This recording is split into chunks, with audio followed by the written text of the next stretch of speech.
दोस्तों, आज इस वीडियो में मैं आपको बताऊंगी कि दीवाने खास। दीवाने खास ये राजा का एक विशेष महल था जिसे कि सोने चांदी से सजाया गया था। और यहाँ पे दीवाने खास के अंदर कहा जाता है कि इसे रानियों के साथ साथ राजा इसे प्रयोग में लाते थे और इसे सोने चांदी और हीरों से डेकोरेट किया गया था। तो यहाँ पे आप देख सकते हैं कि कितनी सुंदर नक्काशी की गई है।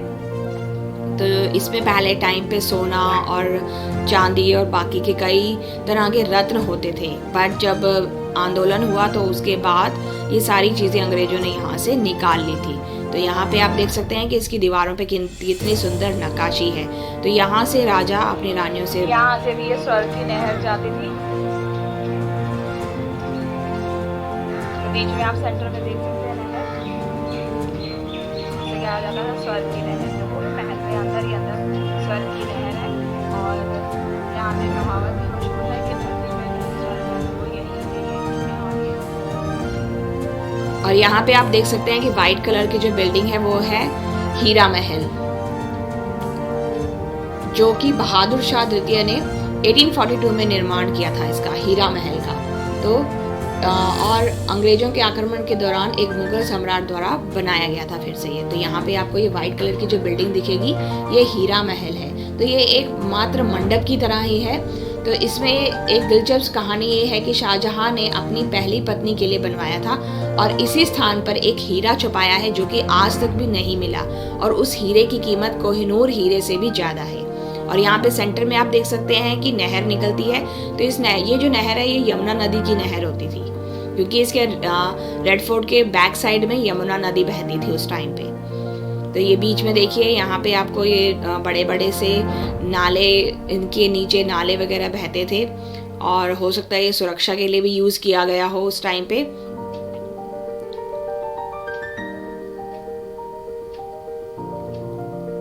तो यहाँ पे बीच में आपको सेंटर में नहर वगैरह दिखाई देगी, और सामने जो आपको बिल्डिंग दिखाई दे रही है ये है शाह बुर्ज, जो कि जैसा कि आप देख सकते हैं इसके सेंटर से बीच में यहाँ से नहर जाती थी। तो ये यहाँ से नहर जाते थे जिसे स्वर्ग की नहर भी कहा जाता था। तो ये पूरे महल से यहाँ से वहाँ जाती थी, और इधर राजा अपने डिसीजंस या अपने मंत्रियों से जो भी मशवरा करना है वो सब करते थे। और आप सामने से देख सकते हैं कितना खुला है ये सारा एरिया।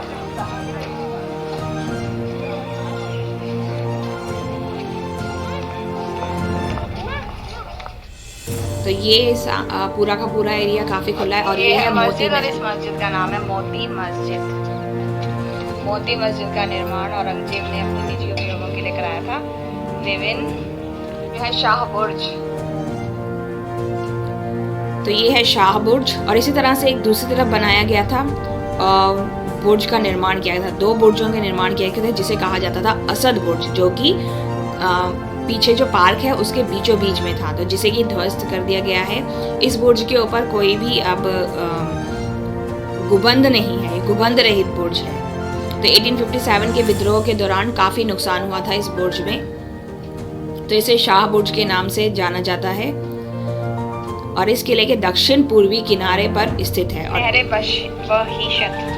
पानी की नदी से शाह बुर्ज तक उठाया जाता था तथा नालियों द्वारा विभिन्न महलों को ठंडा रखने के लिए ले जाया जाता था। नहरें बहीशत। तो यहाँ पे आपको असद बुर्ज है। तो ये शाह बुर्ज है, तो ये जो कि गुबंद रहित है, और एक है असद बुर्ज। तो ये इसे बगीचे के दक्षिण और उत्तरी किनारों के मध्य शाहजहां के समय संगमरमर के मंडप थे, जो कि बरसात में दो हेरिटेज टी हाउस। ये उत्तर पूर्वी मुगल का संरचना है। ये स्पष्ट होता है कि बाद में इसका कुछ परिधान और परिवर्तन किया गया। वास्तव में ये टी हाउस शहजादों के लिए निर्मित उत्तर में पहला महल था, यानी कि शहजादों के बेटों के लिए एवं परिवार के अन्य शाही सदस्यों के लिए निर्माण किया गया था। गदर के बाद अंग्रेजों ने इस महल को बैठक स्थल और मनोरंजन के रूप में बदल दिया और इसका नाम टी हाउस रखा। और मौलवी जफर हुसैन ने मेटर्स ऑफ दिल्ली, स्टांक्स पेंट्रल of the great Mughal funds एवं अदर्स नाम से अपनी पुस्तक में इसकी संरचना और उल्लेखन और पवेलियन के रूप में किया है और इसे अति महत्वपूर्ण ऐतिहासिक स्मारक के रूप में दर्शकों के लिए आज ये हेरिटेज टी हाउस पुराने दिल्ली का विशिष्ट व्यंजनों और रस स्वादों के लिए विशिष्ट उपहारों और समृद्धि चीज़ों के खरीदने के लिए आदर्श स्थान है। ये सारी जो यहाँ से ये नहरें निकल रही हैं, ये सब पानी के लिए और ठंडा रखने के लिए यहाँ के एरिया को, और जगह जगह पे यहाँ पे आप पानी की नालियाँ देख सकते हैं जो बीच में पार्क के आसपास जो बीच में आप देख रहे हैं कि जो जगह जगह पे पानी है, ये सिर्फ नहरों को ठंडा रखने के लिए और इस एरिया को ठंडा रखने के लिए किया गया था। बाकी उसके बाद तो अंग्रेज़ों ने भी यहाँ पे काफ़ी मॉडिफिकेशन किए, मगर आप उस समय के हिसाब से देख सकते हैं कि कितना ज़्यादा अच्छी हाई टेक्नोलॉजी यूज़ होती थी। जो आज गर्मी के टाइम पे हमें AC यूज़ करना पड़ता है, उस टाइम पे डिफरेंट अलग अलग तरह के पानी के ये दिए गए हैं। तो यहाँ पे आप देख सकते हैं कि कुआं है जिससे कि इसके अंदर पानी वगैरह है, पानी आज भी इस कुएं के अंदर मौजूद है।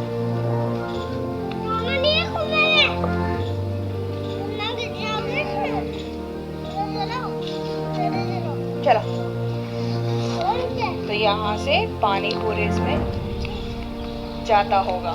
तो आप इमेजिन कर सकते हैं कि उस टाइम पे कितना सुंदर कलाकारी यहाँ पे की गई होगी और कितना सुंदर तरीके से। हाँ, तो यहाँ नीचे से पानी आता होगा।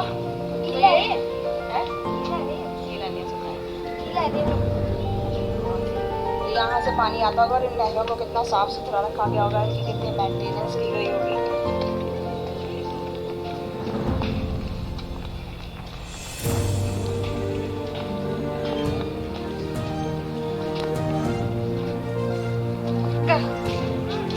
ये हेरिटेज टी हाउस है, इसे कहते हैं हेरिटेज टी हाउस, जो कि थोड़ा सा आराम के लिए बनाया गया था।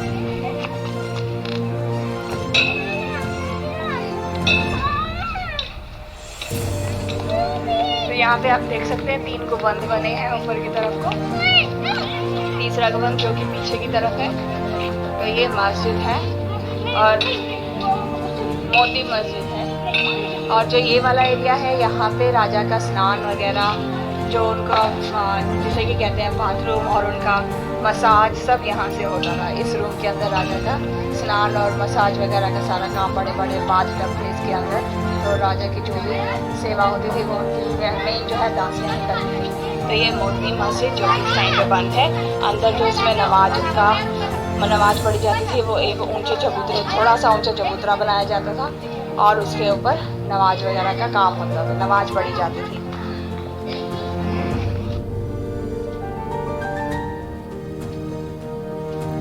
तो मोती मस्जिद जो है वो बादशाह औरंगजेब ने अपनी दूसरी पत्नी नवाब बाई के लिए बनवाया था और इस मस्जिद का निर्माण 1 साल में हुआ था और इसके अंदर नहर भी होती थी। तो ये जो मस्जिद है ये खास औरतों के लिए ही बनवाया गया था क्योंकि वो इसमें प्रवेश कर सकती थी। और औरंगजेब ने इस मस्जिद का निर्माण प्रार्थना हॉल के रूप में करवाया था। 1857 के विद्रोह के बाद मस्जिद को बहुत नुकसान हुआ, तो अभी भी मस्जिद को काफ़ी अच्छा रखा गया है। तो इसमें महिलाओं के प्रवेश के लिए अनुमति दी गई थी इस मस्जिद के अंदर। तो इसे सफ़ेद संगमरमर से सजाया गया था, बहुत ही सुंदर। इसमें सोने के गुंबद भी बने हुए थे। तो मोती मस्जिद के पूर्वी तरफ मुख्य प्रवेश द्वार के पास एक छोटा सा दरवाजा है जिसमें सजी हुई तांबे की प्लेट लगी हुई है। और इस मंदिर के उत्तर में एक दरवाजा है जिसमें महिलाओं को प्रवेश करने की अनुमति दी जाती थी और आंगन में एक तालाब भी था।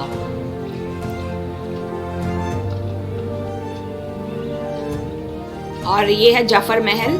तो जफर महल बहादुर शाह जफर द्वारा बनवाया गया था 1842 में।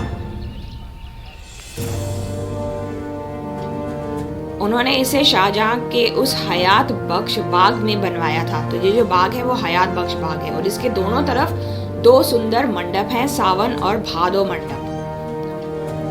तो सुंदर बाग बनवाया था और बहादुर शाह यहीं आकर आराम फरमाते थे। तो उस टाइम पे यहाँ पे ये बाग के बीच में बना था, तो काफ़ी सुंदर लगता होगा। दोनों किनारों में आप देख सकते हैं एक सावन मंडप है और एक भादो मंडप, जो कि 2 सीजनों के नाम पे दिया है।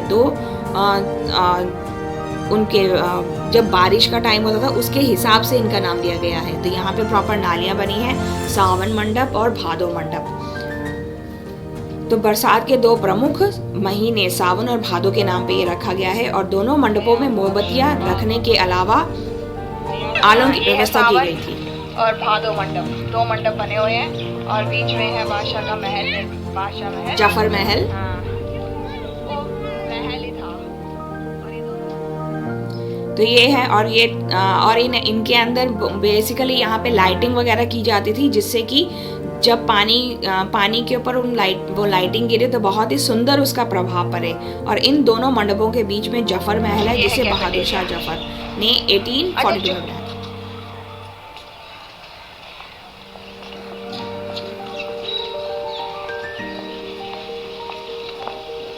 ये है कैफेटेरिया का मेन्यू।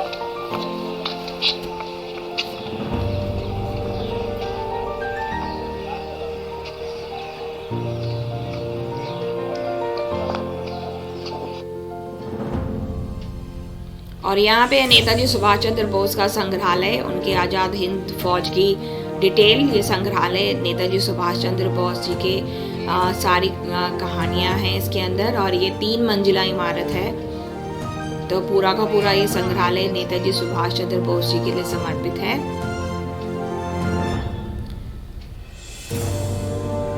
तो ये है नेताजी सुभाष चंद्र बोस जी की तस्वीर। यहाँ पे अलग अलग उनके जो उन्होंने अपने टाइम पे काम किया था, आज़ाद हिंद फौज और बाकी जो उनके सहायक थे, उन सब के बारे में यहाँ पे आपको विवरण मिलेगा। उनके फैमिली बैकग्राउंड, सुभाष चंद्र बोस जी का परिवार,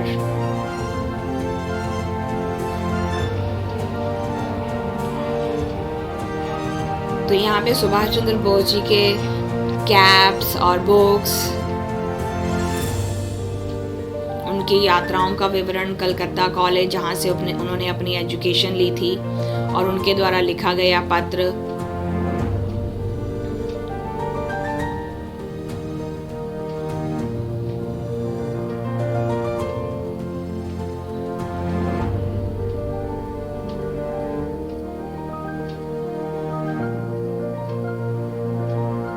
Japanese victory in South Asia।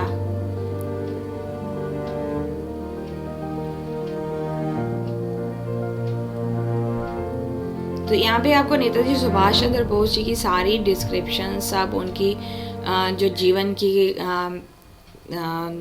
कहानियाँ हैं, वो सब आपको यहाँ पे इस संग्रहालय में आप देख सकते हैं। तो बहुत ही बड़ा संग्रहालय है, 3 मंजिला संग्रहालय है ये।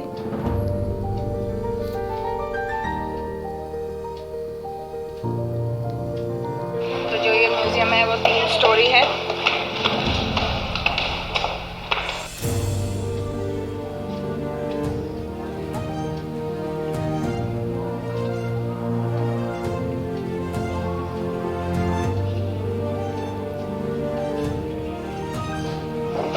ये इसके लाल किले के पीछे की साइड में है, बैक साइड में दीवार। तो लाल किला जो है वो चारों तरफ से ऐसे घेरा बना हुआ है इसमें, आप देख सकते हैं। चला लो। ये है कैफेटेरिया यहाँ का। कैफेटेरिया में हॉट डॉग है 70 रुपीज़ का, नहीं 50 रुपीज़। और ये है स्प्रिंग रोल जो कि 30, क्रीम रोल ये कि 30 रुपये का। तो ये सब तो हमने लिया। और ये है कैफेटेरिया, यहाँ पे बैठने का, अंदर भी बैठने के लिए है और बाहर भी बैठने की सीटिंग अच्छी है और आप खड़े खड़े भी खा सकते हैं। अरे किसी को बाहर बैठना होगा बैठेगा, किसी को अंदर बैठना होगा बैठेगा। अक्षु ने कहाँ बैठ के खाया? अंदर। अक्षु ने अंदर बैठ के खाया, हॉट डॉग खाया और पैटीज खाई, है ना? और पनीर रोल भी खाया। मैं नहीं खाई, भैया ने खाई। भैया ने खाई, अक्षु ने नहीं खाई।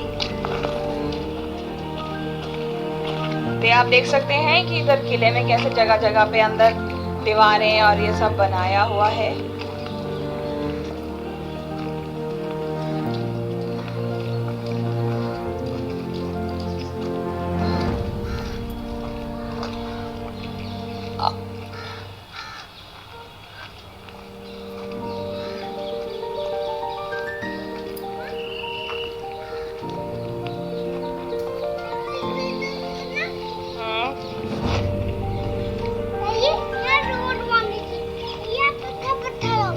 हाँ, पहले यहाँ पे रोड बनी थी, अब यहाँ पे पत्थर पत्थर हो गए।